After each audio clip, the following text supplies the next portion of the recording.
voilà ami chers fidèles internautes ñu ngi leen di nuyu bu baax di leen ziar di leen dalal jàmm fii ci biir Buzz SN TV comme on a l'habitude de le faire actualité en général lañ leen di toppal ku ne xam na ni actualité politique bi jamono ji maanaam mi ngi lëmbee bu baax a baax ci li nga xam ne rek moom mooy réseaux sociaux yi bokk ci dossier judiciaire yi nga xamante ni relancé nañ ko Farba Ngom ak ki nga xam ni moom mooy Tahirou Sarr mujj nañ leen placé sous mandat de dépôt rencontre gouvernement syndicat patronat bi nga xamante ni Ousmane Sonko mi ngi ko doon def fële ca Grand Théâtre dinañ ci ñëw tolluwaayu réew mi finance publique yi nga xamante ni Cour des comptes génnee na ko mu daal di gasax lool ba ki nga xamante ni rek moom mooy Cheikh Diba ñëwaat na ci keroog yooyu yëpp dinañ ci waxtaan bu baax a baax waaye nag tey dañuy dalal koo xamante ni yaakaar naa ni miin ngeen ko fii ci Buzz SN TV muy Ndeye Sow Leila nekk présidente coalition Obis Ndeye Sow ñu ngi lay ziar bu baax a baax amaan mbégte jàkkaarloog yow bàyyi la nga nuyoog ñu seetaan à travers Buzz SN TV.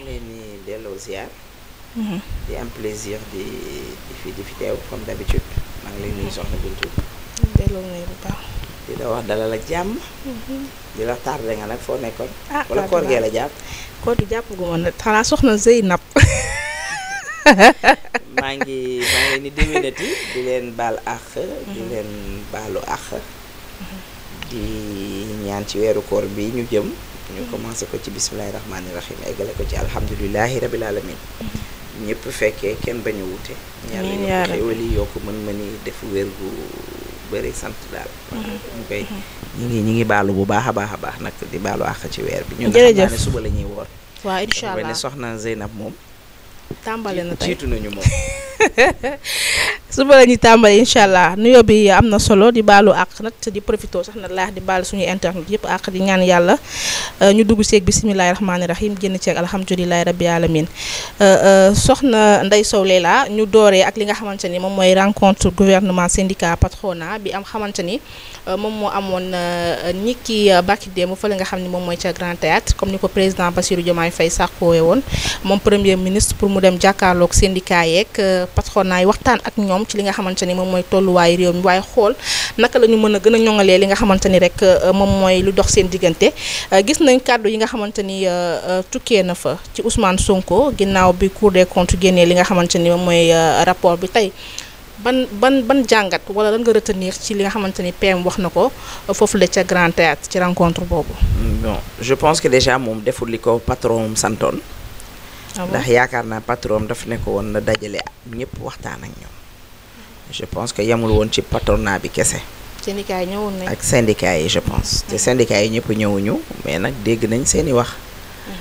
dégg nañ seen i ñaxtu dégg nañ seen i revendication dégg nañ ci ñoo xam ne wax nañ ne ñoom la leen naqari ñoom ba ñu ñëwee la leen dal ba li leen gën a naqari mooy seen salaire yi ñuy wàññi.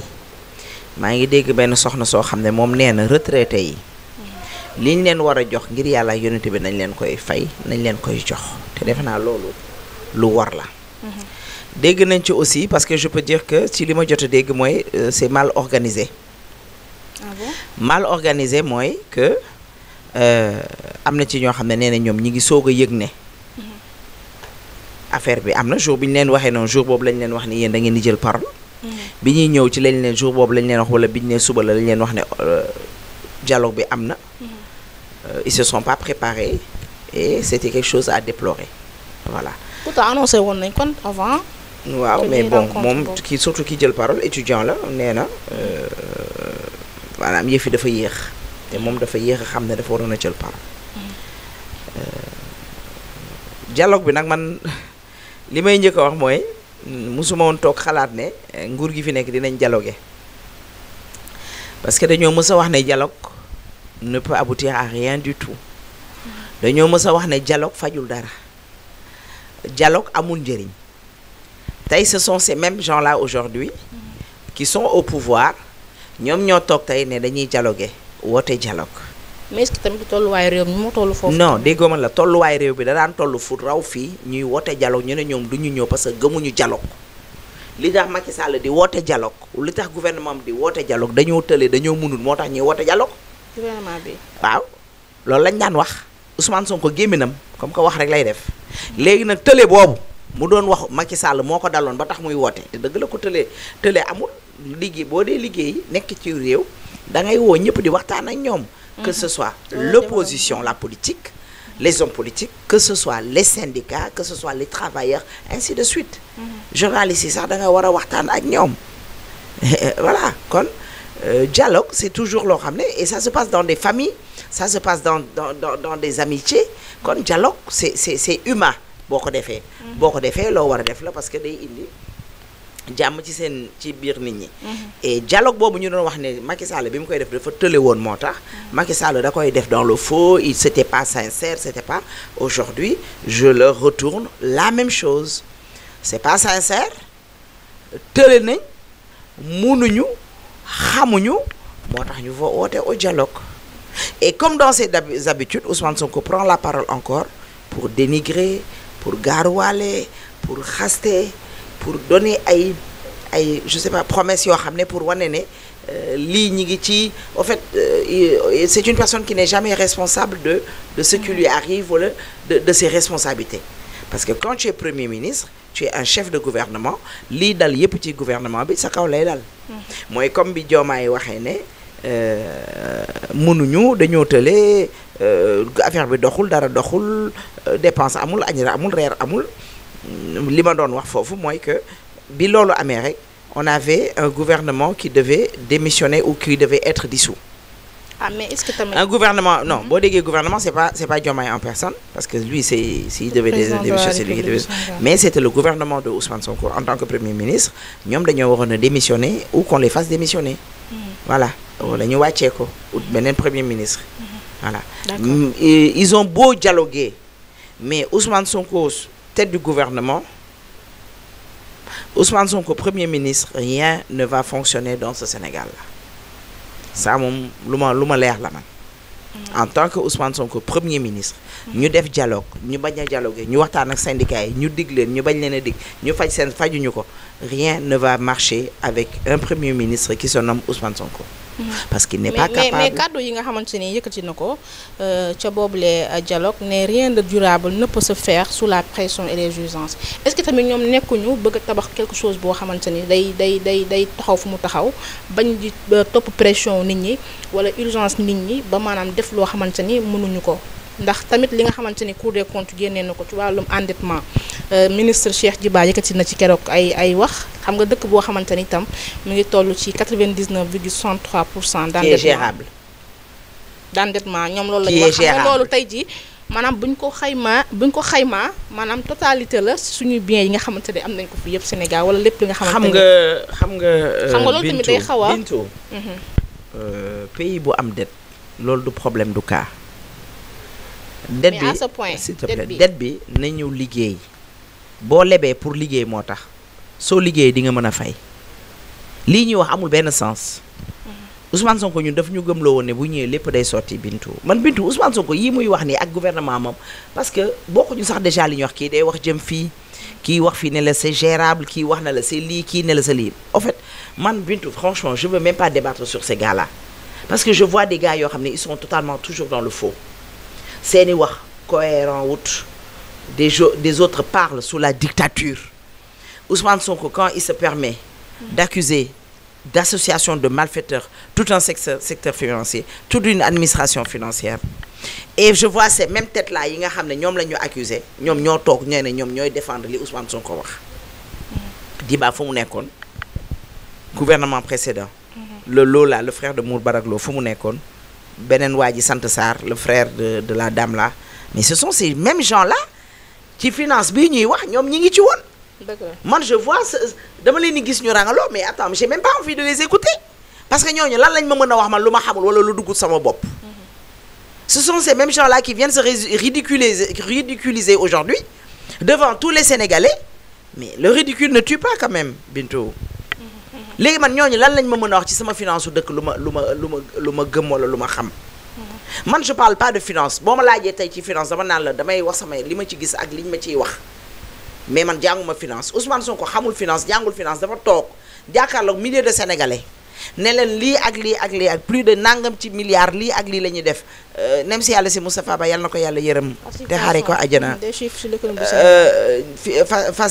falsifié Amadou Ba son excellence le président Macky Sall man loolu la ma Ousmane Sonko wax. Cour des comptes ñëw fenloo ko. fenloo ci naka. fenloo ko dafa couper la poire en deux rek. mais Ousmane Sonko lu mu wax Ndeye Sow Leila. dëggaluñu li wax dama ne la sens contraire. D'accord. Parce que Amadou Ba bàyyi na fi nee na bàyyi na fi presque 200 et quelques milliards. 247 200 je sais pas combien 40 milliards. loolu la wax ñoom seen gouvernement ñu ne ñoom bi ñu ñëwee ñi ngi fi fekk 147 et quelques milliards. Où est le reste de l'argent? La Amadou Ba wax moom la Cour des comptes dëggal yéen loolu da ngeen koo fàtte xanaa li Amadou Ba wax moom la Cour des comptes dëggal yéen lan moo leen yor. la ak lan ils ont coupé mën naa ne Cour des comptes a coupé la poire en deux et moi j'en parle parce que sax lii laa ci xaw a wax mais man dama ne du ma wax ci biir li ci biir man je parle de la forme. munoo dem ji jël location joxe avance ñaari weer ba ñetti weer nga dem ñu bindal la lii nu mu tudd contrat soo demee di ko légaliser bu amul cachet amul signature kenn du la légaliser man mënuma comprendre ma gis benn loo xam ne nee na ñoom ñoo ko génnee amul signature Cour des comptes amul signature amul cachet. Bintou, il faut qu'on soit sérieux. Quand c'est du sérieux, c'est du sérieux. Et on a un déshonorable député, Ayib Daffé, nee na original bi ñu ngi ko jox président de la République bi am cachet am signature et avec le président de la République. Léegi à leur chèvre et à leur mouton et à leur âne ñu jox leen bi nga xam ne amul signature normalement Sénégalais bi boo koy jox da nga koy jox bi am signature. Sénégalais bi boo koy jox da nga koy jox bi am signature am cachet mu xam ne li nga koy wax dëggantaan la mu xam ne li nga koy wax original la. kon yow li Cour des comptes génnee yëpp yow gëmoo ci dara comme. ki fi nekkoon président Macky Sall li ci biir daal li ma ci jot a gis mooy bu Amadou Ba bi loolu man intéressant mais bu weesoo loolu man amul lu ma ci mën a wax ndax man damay xam ne kayit bi dafa original ma wax ci. daf may leer ne kayit bi dëggantaan la ma wax ci mais kayit bu amul signature amul cachet su ma gisee yenn journalistes yi di ci wax te j'ai un ami financier biñ ci njëkkee wax dafa ne Ndeye moi je suis financier affaire bi mu génnee tey le lendemain j'entends des journalistes qui en parlent des juristes qui en parlent j'entends des économistes qui en parlent alors que c'est quelque chose 34 pages yoo xam ne war nga ko mën a lire 2 fois de suite. dëgg la et le premier jour j'entends des journalistes yoo xam ne ña nga naan Macky Sall dañ ko war a jëli pour tëj ko. te leeru leen xamuñu li ci biir lan la. 44 pages la. et pour man je peux pas comprendre quelque chose boo xam ne man am naa ci droit ne man gëwuma ko parce que man signature laa xam ak cachet loolu la tubaab xam loolu la administration xam signature cachet bañ nañ ko luñ la livrer fii dañ naan la signer livraison rek dañ naan la signer on a vu que 3 noms qu'est-ce que ça signifie. Est-ce que defaruñ ko est-ce que xëy na le moment venu dinañ xam li ci dëgg ak li ci du dëgg dafa jotagul xëy na mais franchement man Cour des comptes li may wax rek man je parle du fond le fond je suis pas d'accord avec ce fond la forme plutôt pas le fond je suis pas d'accord avec le fond munu man débattre ci loo xam ne man j'y crois pas voilà. na nga gisee Macky Sall li nga xamante ne noonu la ci réagir ndax jàpp na ni rapport boobu noonu c'est falsifié. Par ce nouveau régime yi nga xamante ne ñoo bëgg a diviser ce pays. bizarrement li ma ci wax rek la ci wax. li ma ci wax nii rek la ci Macky Sall wax on peut pas comprendre au lieu de travailler dëkk bi metti na ñi ngi dugg ci weeru koor lépp cher na vous venez de ñu parler des chiffres yoo xam ne pour soit c'est pour plaire à Ousmane Sonko li ma sama benn xarit juriste wax on a coupé la poire en deux. couper la poire en deux mooy bëgguñu fenloo Ousmane Sonko bëgg nañu wax dëgg bi et puis voilà ku nekk dem mais benn côté fenloo nañ ko. Parce qu'ils n'ont pas confirmé ce que Ousmane Sonko a dit. Et quand j'entends des gens yoo xam ne encore une fois et ça me fait mal au cœur parce que yéen journalistes yi lu ñu leen wax man daf may naqari parce que presque on est ensemble. pour man lu waay di wax war nga koo wax ak professionnalisme. war nga mën a gëstu war nga mën a xool mais du ñëw tey rek nga ne waa Macky Sall dañ ko war a jëlee dañ ko war a tëj dañoo piller suñu kii dañoo piller suñu lii dañoo piller lii de beaucoup de choses yoo xam ne c'est dedans dafa mel ne tey. exemple Sénélec laa lay jox. Sénélec tey état daf ko jàppale pour ñu lebal ko xaalis parce que xëy na Sénélec ñëw na sa banque pour nga lebal ko jox na la benn immeuble mais immeuble bi doyu la wala jox na la benn étage loolu doyu la pour garantie mais wala yor na soxla na 15 millions mais yow 10 millions nga ko mën a jox parce que kii bi mu yor garantie bi mu war a joxe caution bi muy joxe matul lu 15 millions mais man mi moom non man état damay ñëw léegi garantir ko 5 milliards yeneen yi wala 5 millions yi man maa ko koy garantir mais banque buy fayeeku du ma fayeeku man Senelec lay fayeeku ba keroog Senelec di tële mu soog a ñëw ci man kon bor boobu état Sénégal moomu ko mais nag xam nga encore une fois quand il s'adresse aux Sénégalais il s'adresse bien aux 54%, mais dans ces 54% là parce que tous ces 54% là ce sont pas des Pastéfiens dans ces 54% là il s'adresse à leur mbaam seen xar yi seen bëy yi seen chèvre yi seen voilà il s'adresse à ces gars-là il s'adresse pas à Manday Sow il s'adresse pas à une personne censée réfléchir il s'adresse à leurs moutons comme j'ai l'habitude de le dire à leur âne à leur voilà ñooñu la ñuy waxal parce que xëy na ñooñu bu ñu leen waxee dinañ leen gëm mais man gëm naa ne Ousmane Sonko buy wax ak man wala Cour des comptes buy wax ak man waxut ak man ñoom waxuñoo ak man parce que man je suis une personne réfléchie je suis une personne sensée ak képp ku nekk ak ñun nag wala ànd ak ñun li ma dal moo la dal tu es une personne réfléchie et sensée.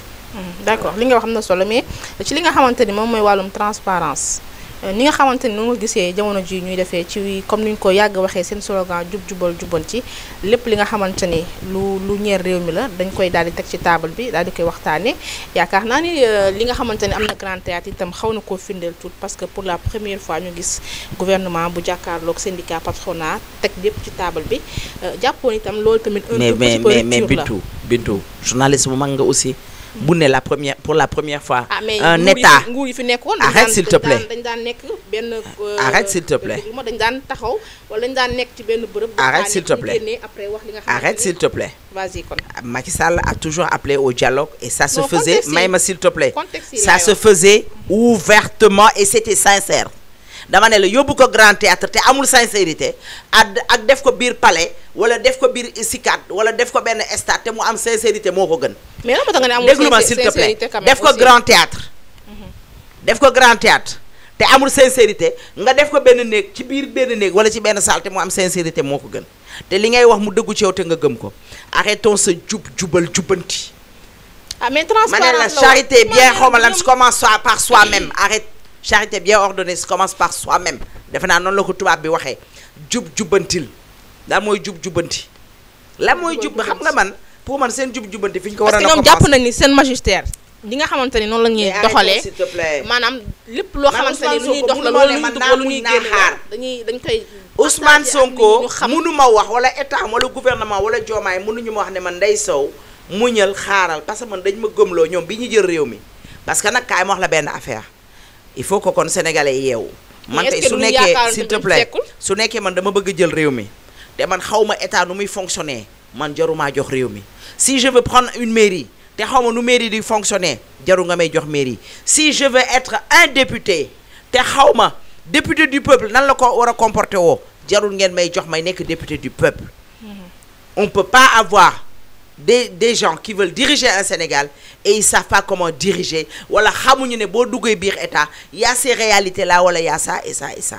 et on a vu des gens yoo xam ne bi ñuy ut réew mi xamuñu ko woon parce que quand Ousmane Sonko moi me faisait croire quand il était dans l'opposition bi mi bëgg a jël Sénégal que man su ma ñëwee je serai le meilleur président de la République su ma ñëwee cherté de la vie dama koy wàññi en 1 mois en 1 mois en 2 mois. ñoo ngi ci liggéey. non s'il te plaît Ousmane Sonko bu ma ne ma man taxaw jàkkaarloog man ne ma bu leen ma may naka déli naka la ko délai am na nu mu koy waxee ne bu leen ma may xaw ma la état de grâce man Ousmane Sonko m'a demandé ne ma Ndeye ma ne ko mu ne ma bul ma may état de grâce ne ma Ndeye su ma ñëwee en 2 mois je vais régler ce pays là ne ma j'ai les solutions en poche j'ai l'argent en poche on a les financiers en poche. Attends mais quand même soyons sérieux il y a des gens de Pastef qui reconnaissent ça.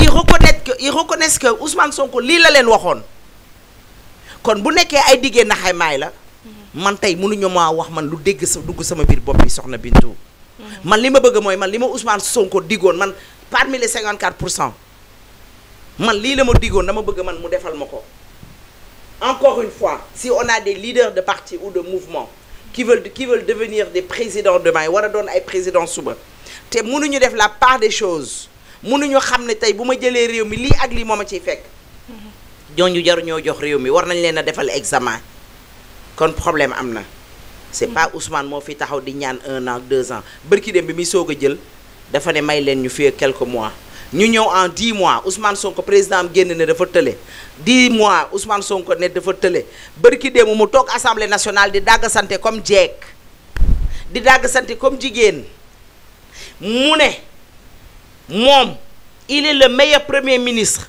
mu ne ñoom li ñu def en 11 ans li ñu def presque en 1 an ñoom kenn defu ko fi loolu la wax waa léegi nag attends kon bu nit ñi gëmee li mu wax bërki démb grand théâtre ci wàllu redressement mais attends Bintu xam nga aussi ki nga naan lii làmp la mu ne man du làmp safara la lu ma ci mën Bintu bërki démb la Ousmane Sonko taxaw biir assemblée nationale di daggasante ak ay moromu baayam may ma s'il te plaît question d'actualité ba wane ne s'il te plaît excuse-moi li ma la wax c'est même pas entre une semaine li mu wax non s'il te plaît li mu wax c'est même pas en une semaine c'est même pas ci amul une semaine Ousmane taxaw na biir assemblée nationale mu ne lépp a ngi dox ñun li ñu def ci 11 mois amul état bu ko mës a def on a aucun problème man c'est ça que Ousmane Sonko m'a dit barki démb léegi nag en quelques jours il revient pour me dire que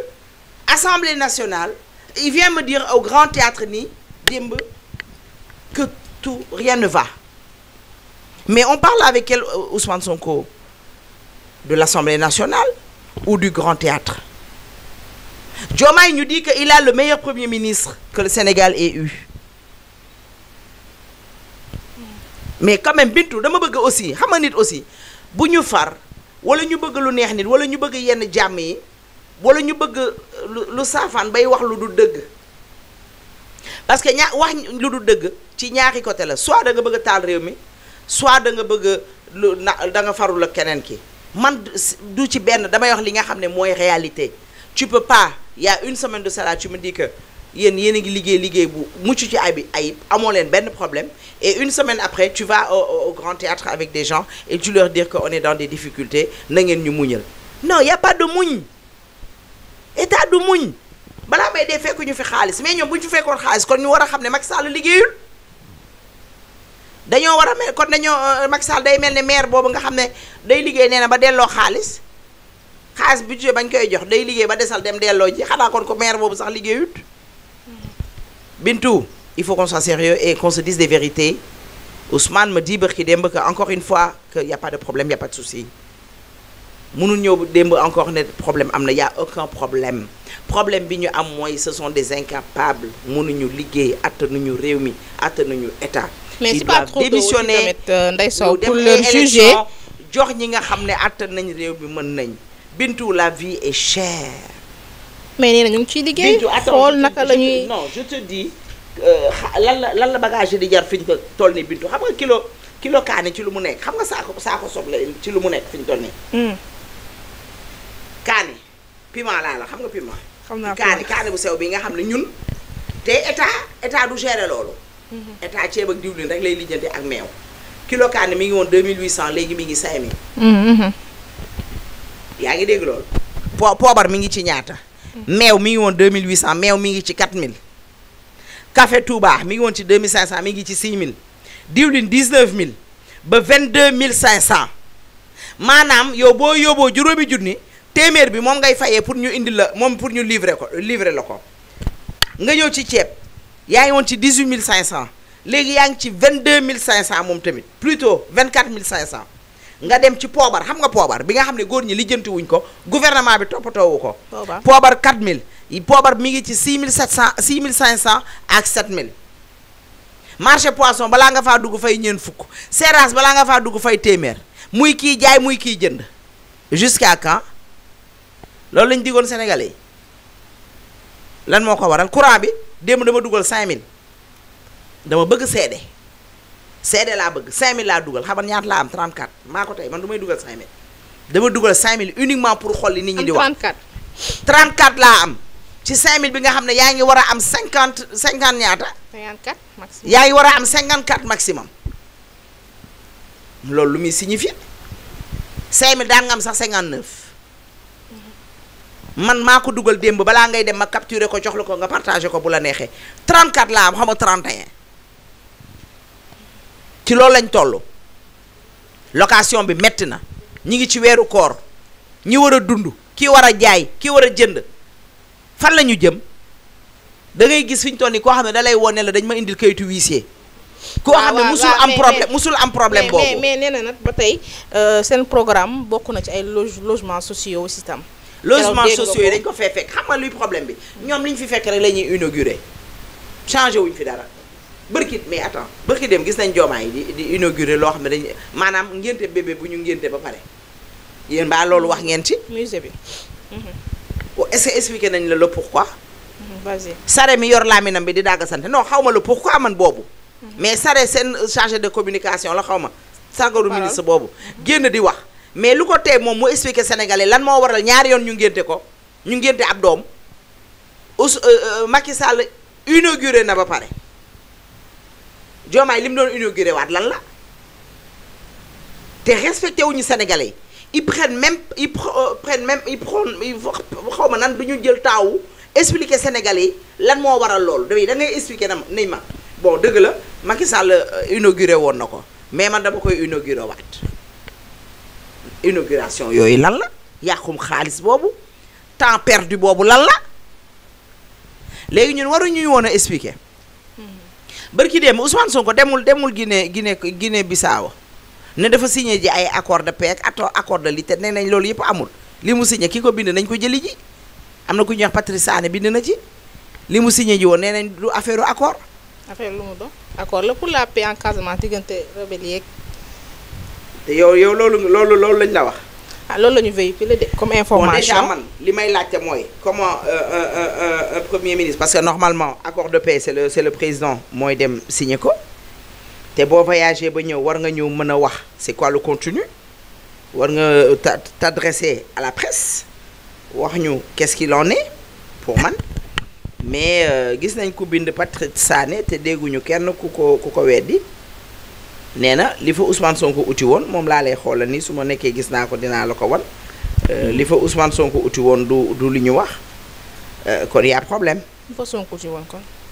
bon bind nañ ko am na ku ko bind après dinaa la ko génneel ma yónnee la ko comme ça di nga ko mën a partager parce que bi mu amee aussi les gens se sont posé des questions mais comme que Ousmane Sonko dafa ne woon dafa dem signer et c'était un peu bizarre quand même parce que genre signature yooyu bu amee c'est au président de la République d'y aller.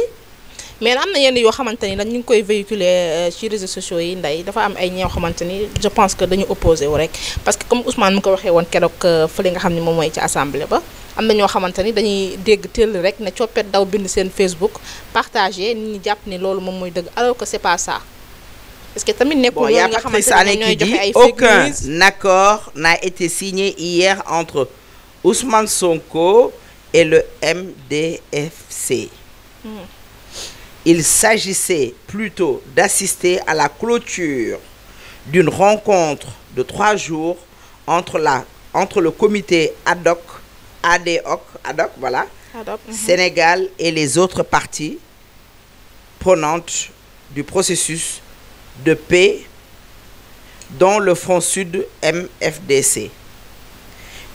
Une suite de l'accord signé en 2022 Ansoumana da Silva moo ko bind. Patrick Sané moo ko publié. léegi nag su loolu amut moo tax waa ji ne je n'ose pas penser qu'il s'agissait d'un mensonge d'État plus grave que la falsification de chiffres. Et pourtant ils l'ont lu et ils n'ont pas démenti ces gars-là. Je te l'envoie su la neexee tu publies. Et ils ont pas démenti ces gars-là. Et jusqu'à présent en tant que État tooguñu expliquer Sénégalais et moi Sénégalais j'ai le droit de savoir, toi Sénégalais journaliste tu as le droit de savoir, keneen ak keneen a le droit de savoir. On est dans quel pays et on est avec quel gouvernement? On est dans quel Sénégal Bintou? Et on a vraiment mal au cœur, on a le cœur gros waaw.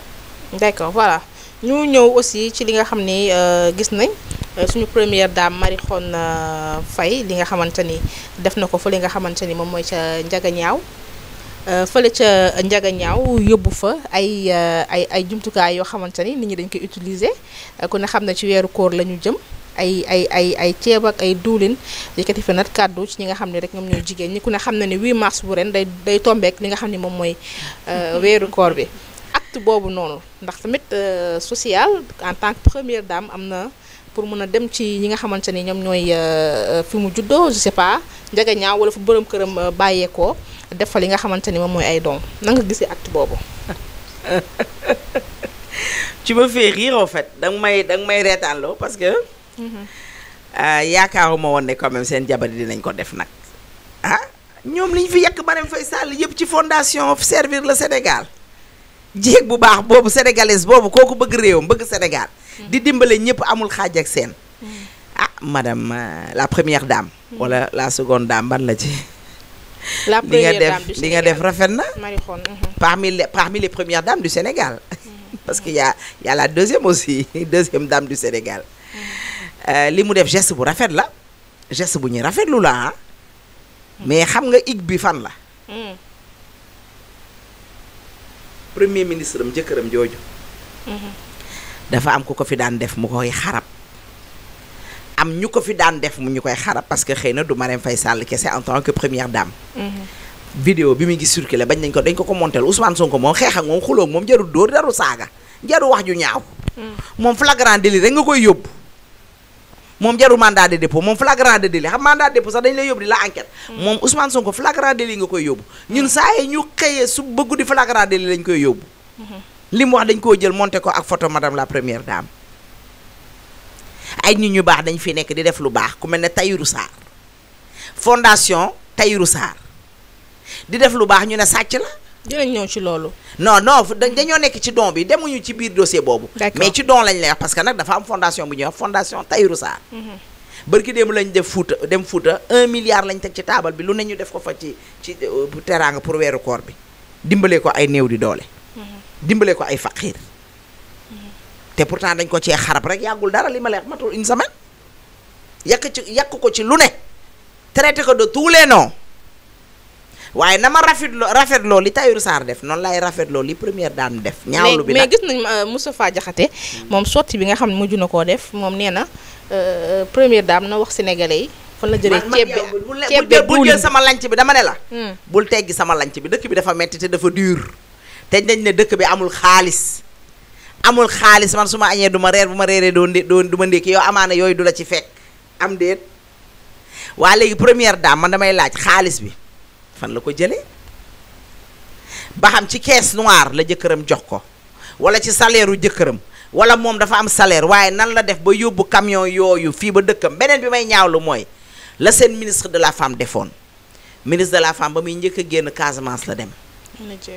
fii la ñu fekk muy Maimouna Dièye kooku ba mu yéegee ba tey ay toj-toj lay def barki démb woo na association yi xanaa dangaa fàtte woo yeneen association yi waaye yow dinañ ñëw ci yow yàkkamti wuñ la. dinañ yegg te di nga gis nan la ñuy ñëwee. bu doon def première dame bu dee def. dëgg la teralal say goro teralal say njëkke waykat ba way na ko waaye nag yow doo pour foofu kese yow pour fépp nga am na feneen fu mu doon njëkkee amaana wax ji du bëri. waaye ba tey ñoom nekkee wuñu ci lu dul ràcc jëmale seen kanam. sama question encore une fois mooy. ñoom lan moo leen indi pour ñu def lii ñuy def nga xam ne Ousmane Sonko da ko doon xarab. mais nag social quand même. fan la ñu jëlee déggoo ma ne la sa commencement ba laa wax dama ne la li mu def dafa rafet. ñun dañoo am association ñun dañ koy bëgg a gis sax ndax ñun dañoo am association. buy def dans le social ànd def action novatrice pour le développement de l' enfant de la femme et de la famille première dame yooyu ngay joxe ñun suñu association bi soxna la ko parce que on est dans le social ñun dañuy def Noël pour tous. dañuy def weeru koor bi dañuy def korité dañuy def tabaski yooyu muy joxe ñun soxla nañ ko parce que ñun fi ñu toll nii ay société ñoo ñuy dimbale état dimbalewuñu yii ñuy joxe yëpp ci koor yi société moo ñu koy jox ak fondation Tahirou Sarr googu ñoo ñuy jox ñu dem joxe jiwaat ndax du ñu téye du ñu lekk musiba ñun du ñu jël alal boobu ne dañ koy jox ay nit ba pare di ko lekk muy doon safaan suñu biir yi mais Marie bëgg nañ nga wax ñu xaalis bi fan la jóge kan moo la ko jox dëkk bi nee ngeen dafa metti dañoo war a serrer la ceinture ñetti oto yooyu nga def wala ñeenti oto wala ñaari oto est-ce que di nga ko defi ji Touba est-ce que di nga dem Tivaouane est-ce que di nga dem Yoff est-ce que di nga ñëw Dakar est-ce que di nga dem Kaolack ainsi de suite waxuma ko sax pour këru diine yi. dama ko wax pour parce que boo déggee Kaolack ñu ne peut-être Medina Baye non je parle de ñi dëkk Kaolack ñi dëkk Fatick ñi dëkk feneen ak feneen est-ce que tu vas le faire est-ce que di nga dem Pout est-ce que di nga jaar Sébikotane ainsi de suite. d'accord. encore une fois ma question est xaalis bi fan la jóge ba nga mën ko def man tey Bintu bu ma sañoon. jabar mi dañuy taxawal fondation. ndax première dame dafa war di dimbale waate. dëgg la. man war naa am sama soxla bind ko. war nga am sa soxla mu bind ko pourquoi pas du taxawal fondation. je suis pas contre du tout. je suis pas contre te bu keroogee nag la ñuy xam ne Marème Faye Sall la mu doon dimbale waate jëlewu ko ci keesu état jëlu ko ci poche jëkkëram. mais nag pour ngeen xam ko il faut ngeen am fondation. amaana Marie li mu def nii jógewul ci poche jëkkëram. amaana jógewul ci état waaye ñoom lañ doon bañ duñ ko mën a expliquer ndax Ousmane Sonko dafa wonoon ne même xaalis boobu bu jógewoon ci Ndeye Sow sax xaalis ba lewul xaalis ba baaxut. dëgg la Ndeye ñu avancé. non loolu daf ma ñor de dama bëgg mu leer de dama bëgg mu leer. te waru woon njëkkee encore une fois kër gorom yi waaw kay. d'accord ñu ñëw ci li nga xam ni itam moom mooy dossier judiciaire yi nga xamante ni relancé nañ ko yaakaar naa ni l'affaire Farba Ngom 125 milliards yi nga xamante ni moom lañ ko tuumaal ba inculpé ko d'escroquerie sur nos deniers publics portant sur 31 milliards de francs CFA blanchiment de capitaux et association de malfaiteurs coow li nag bari woon na ginnaaw moom Farba Ngom ba mu wujjee le 12 passé ay avocat wam taxaw ne da nekkul woon en phase d'inculpation ba ñoom ñoo ñaanoon li nga xam ne moom mooy reportu 15 jours pour ñu mën a xool dossier bi saytu ko pour mën a taxaw défendre ko ci li nga xamante ni moom lañ koy tuumaal mais keroog gis nañ moom Farba Ngom ñëw na wuy ci pôle judiciaire financier mu nekkoon audition boo xamante ni xawoon na durer un tout petit peu ndax ñu nga fa woon mais finalement moom Farba Ngom mujj nañ ko placer sous mandat de dépôt bi. mais duré wul nag Bintu ña ngi fa woon duré wut. duré ñu ngi ko ba 16h. non 16h après la yëf yee génn mais avant bi mu ñëwee 10h avant 13h inculpé lañ ko. d'accord kon ñu ñoo yéex a jot information. voilà nekkoon ma ne la yëg ngeen ko. yéen moom xaw ma kan moo leen di wax dafa am journaliste yoo xam ne man dama foog ne yéen ay dëmm ngeen wala da ngeen di naaw wala dafa am lu leen dal lu nit ñi xamul parce que des fois ngeen yëg loo xam ne c'est waru sax génn ci bureau juge bi yooyu moom il faut ñu lijjanti ko surtout nag ña bokk côté bee ñoom moom xef xip ñu xam li xew.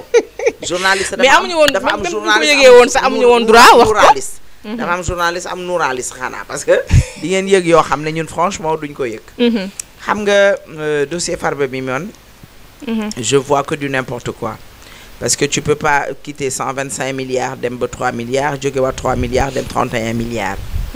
chaque fois ngeen indi ñu version bu bees et maintenant quand on parle d'association de malfaiteurs y a les malfaiteurs mënta nekk benn nit wala ñaari nit je pense que xëy na dossier bi du yem fii ndax boo ma nee Farba dafa détourné suñu xaalis ñun sa xaalis sama xaalis moom ak kat ñoo ànd def ko trésor pour man xaalis ba fay génn du blanchissement xaalis bi dugg trésor bay génnaat ana ñi fay Farba il s'est pas payé lui seul Tahirou Sarr il s'est pas payé lui seul ana ñooñu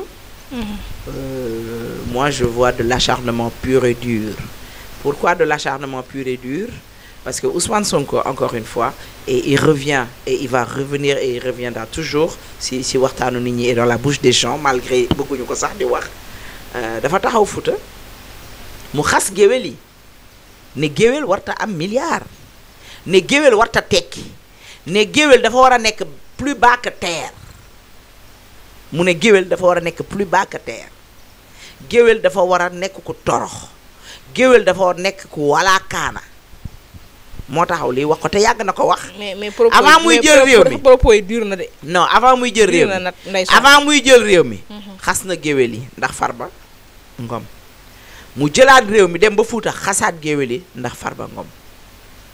fi géwél yee fi tekki ak ñeeñoo yeeg lawbe yi dañoo am jom de ñooñu dañoo am jom. ñooñu doxuñu ci ñàkk fayda doxuñu ci yu tegginewu doxuñu ci yooyu dañoo am jom am fulla am fayda. d'accord mu ne. Farba Ngom warta am milliard. mu ne nag Farba Ngom yeneen i élection yi dina tal leneen lu dul élection.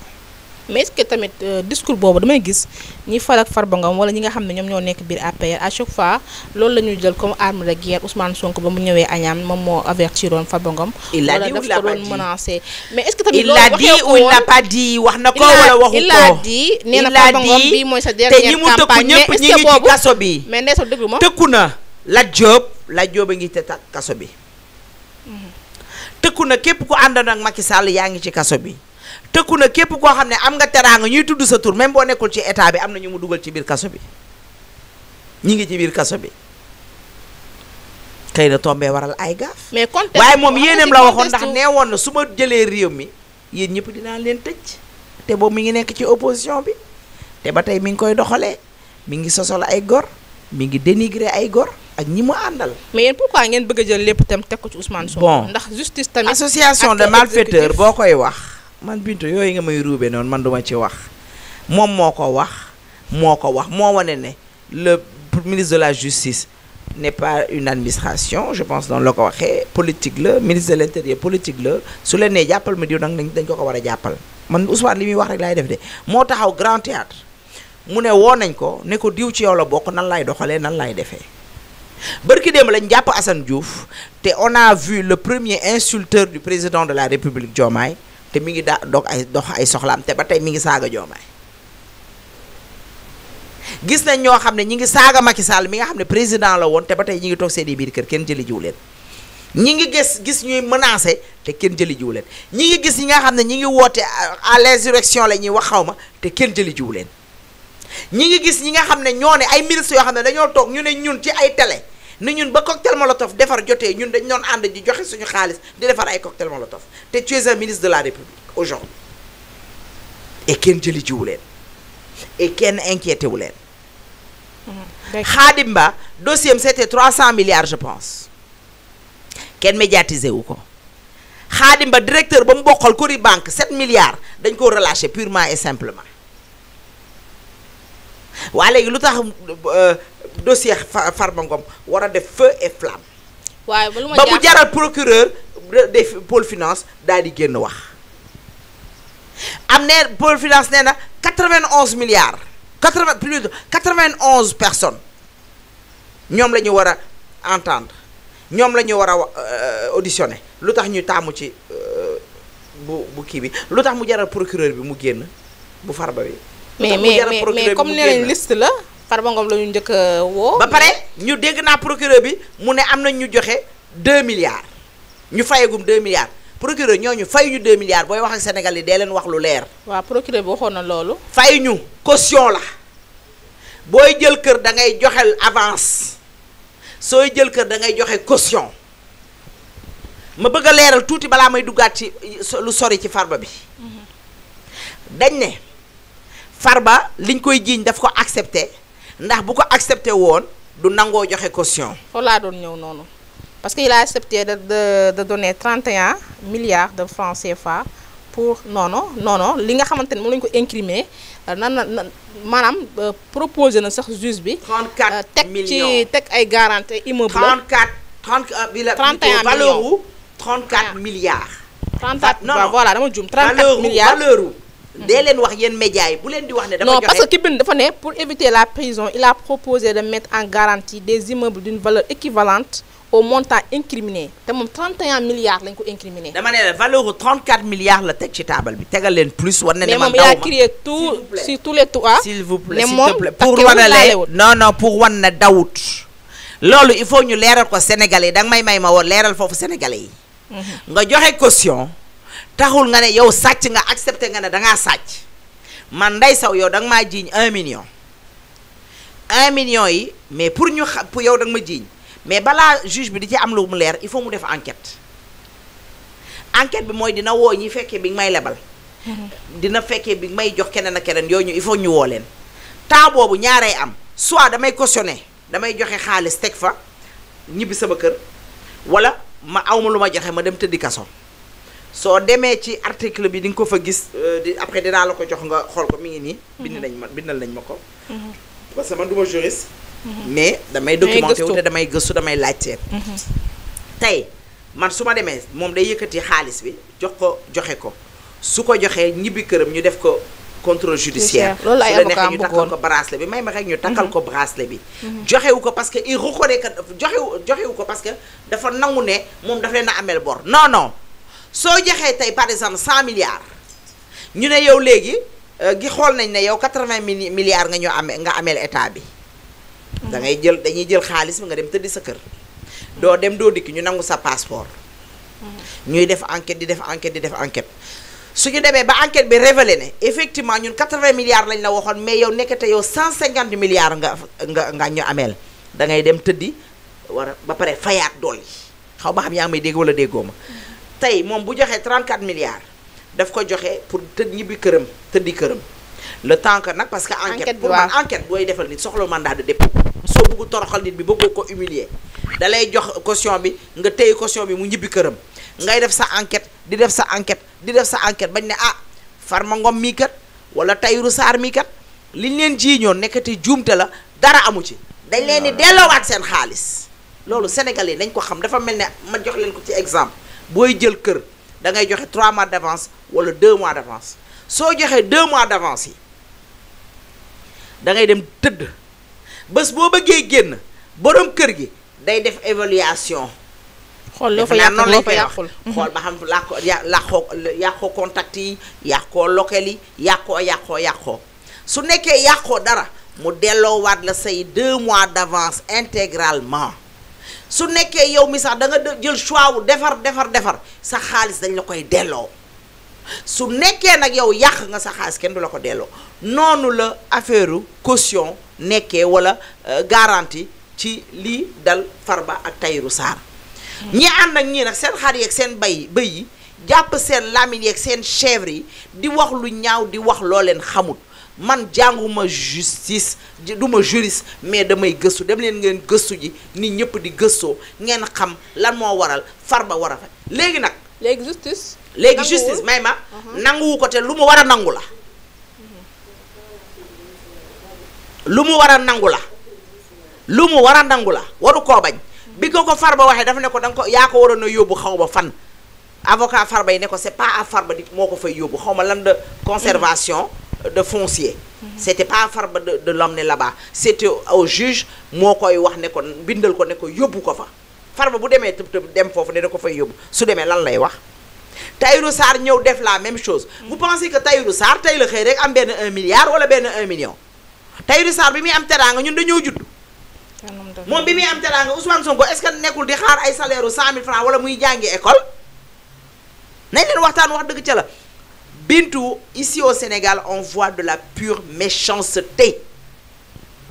awma Ndeye Sow moo ma xañ lu tax Ndeye Sow di dawal benn Range Rover te man may dawal benn clando lu tax Ndeye Sow di yëg ci otoom man bu ma xëyee di jëli ji yàlla yamale wut yàlla dafa ne Ndeye Sow boo juddoo da ngay judd ci walaakaana dee ci walaakaana yàlla ne Tahirou Sarr yow boo juddoo doo am waaye boo demee ba doon mag da ngay am alal.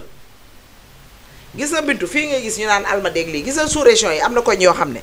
boo fa demee. da ngay gis kër gi nekk immeuble château nga gis mu dend ak baraak.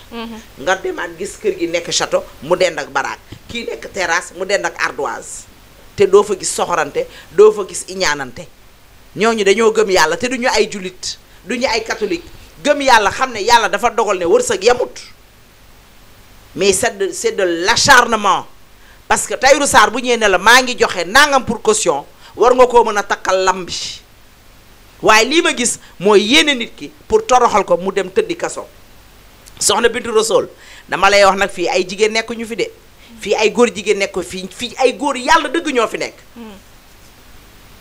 Tahirou Sarr bu ko neexoon mu dem Fuuta barricade wu su ko neexoon mu toog Yoff barricade wu lu ci nit mën.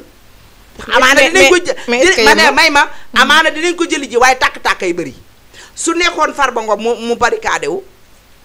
su ko neexoon mu def waaye jaru ko jaralu leen ko ay góor lañ jaralu leen ko dañoo am jom am fulla am fayda am nawle lan mooy kaso il faut que sénégalais yi xam ne ku sa dank ceeb nekk kaso di nga ko lekki ji ku sa butéelu ndox nekk kaso di nga ko naani ji kaso noble moo fay tëdd baadoo la du fa tëdd Diomaye tëdd na kaso noobal la xam lu tax noobal la onk wut demul hôpital deful tappale deful fumisterie seytaanewul fumistewul rambaajul uteeg Ousmane Sonko bi nga xam ne nag dangaa tëdd kaso dem hôpital yaa ko wax nee nga da nga doon tappale nee nga da nga doon tappale nee nga dara dalu la fenloo ay gor jubadiloo ay gor sosloo ay gor yow loolu nga def bi ñu la tëjee kaso waaye yow ay noobal nga tëj kaso de ay góor yàlla dëgg Sonko nga tëj kaso ay góor yàlla ñooy tëdd kaso ay noobal ñooy tëdd kaso kaso na ku fa nekk yaay neexal sa kaso. yaa ngi waxee xol nag Ndeye Sow. xam nga xool ma lu tax may waxee xol.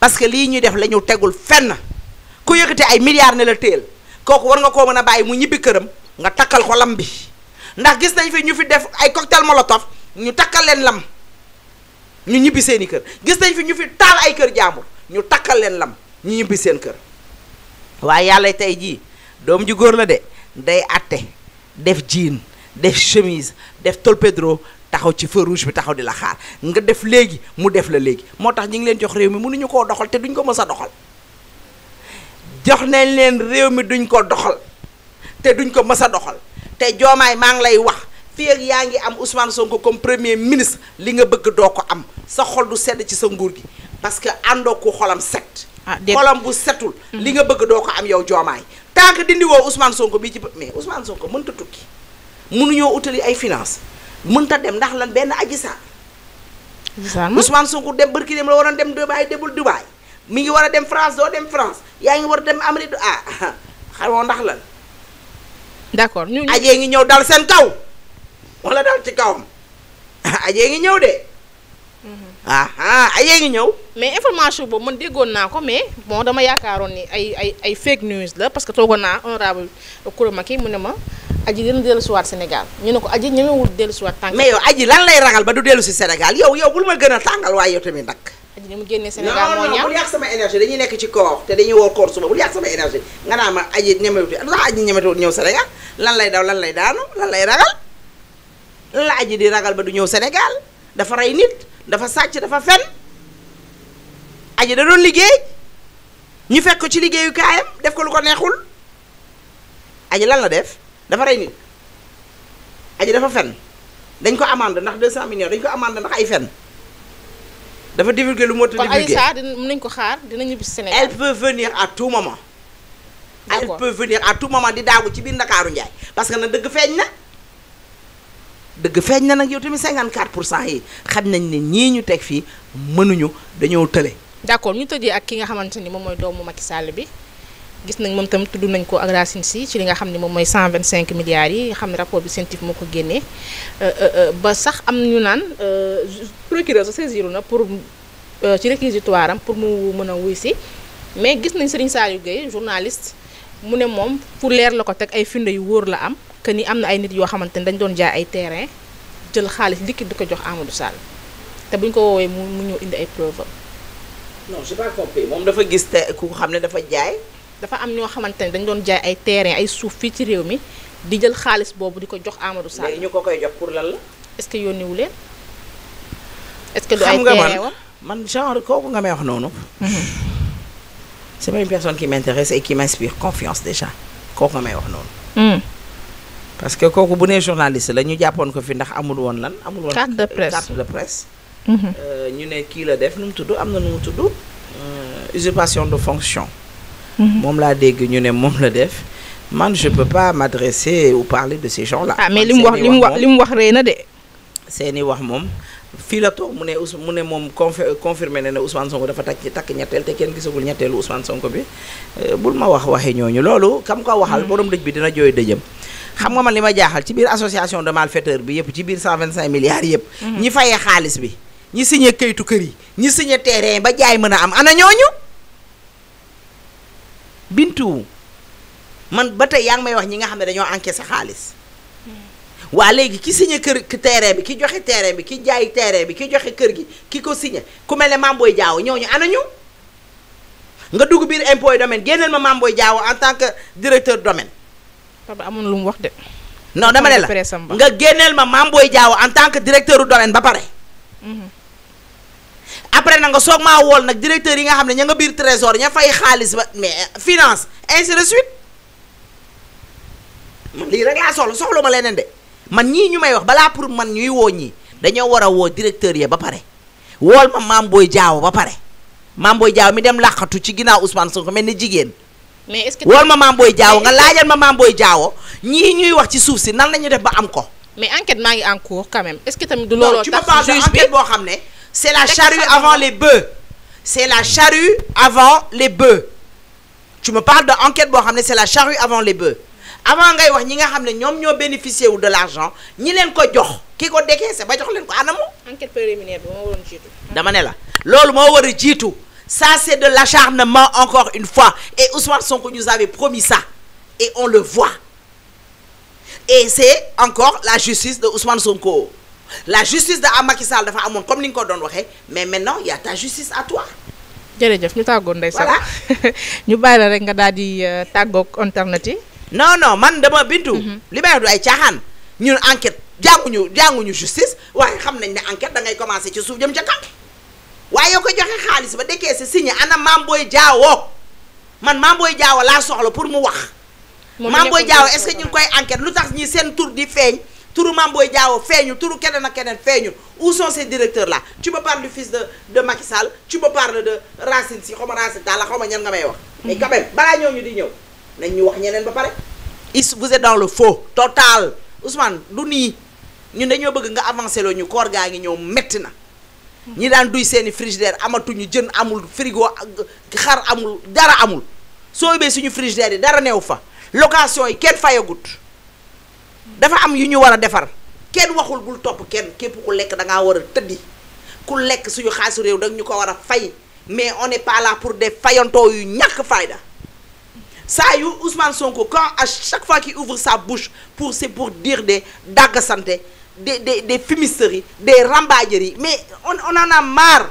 on en a marre. merci jërëjëf. c'est un cri de cœur au fait. encore une fois nañu koor ci jàmm ak salaam Ousmane may ñu koor ci jàmm ak salaam. jërëjëf ñoo ko gisandoo Ndeye Sow Lela présidente coalition Oppis moom la ñu dalaloon fii yëkkati na ay kaddu jëmale ci li nga xamante ni rek actualité la yi nga xamante ni moo gën a fës jamono ji di leen jox dig daje très bientôt ak beneen invité d'ici là portez-vous bien.